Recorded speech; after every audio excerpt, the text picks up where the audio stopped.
शीशे में सोनिया के नहीं वास्ता ही गल है तू सच दी कहीं। बेवकूफ आ इधर रिश्ता कर ला चंगी गल है। मैं इधर रिश्ता नहीं करना, जो मर्जी हो मैं लगा जाना तोड़े नाल, पर मैं रिश्ता कोई नहीं तू एक बारी वेख तो सही, अल्लाह दे बंदे आ, बहुत चंगे बंदे ना, बड़े लाड बंदे ना। ओए अब्बा तू घर तो वेख उन्हां दा, जिन्हां दा इहो जिहा घर है भला उन्हां नाल रिश्ता करना चाहिए। वो मैं अंदरों वेख के गया, मेरा इन्हां नाल पुराना ताल्लुक है। अब पागल है, एक बारी अंदर तो चल दफाओ परा। अब्बा मैं मुरब्बे गया हूँ। अच्छा ट्वेल्व चलती पे तुसी भी चक्कर ला लो।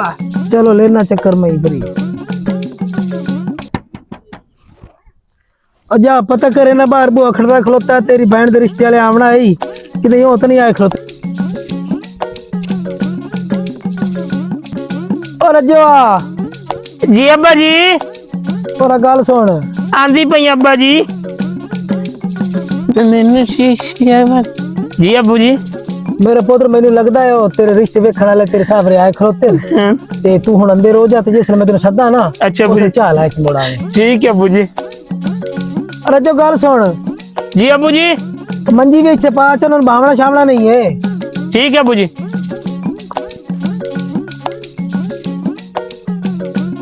हेलो अब्बा जी मैं चाह का बंदोबस्त कर लवा। जा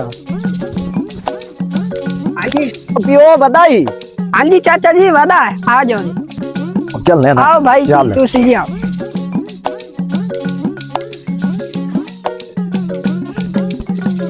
सलाम, क्या हाल है भाई?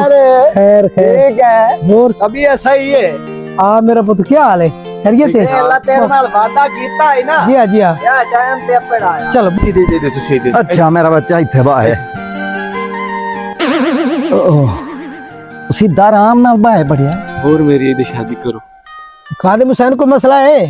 नहीं नहीं बाबू क्या मसला है, आपके घर बैठे हैं, कोई रोला ही नहीं।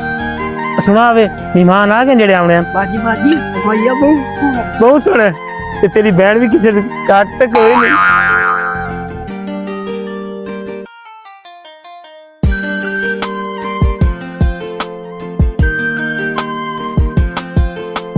ये तो है अपनी धी रानी।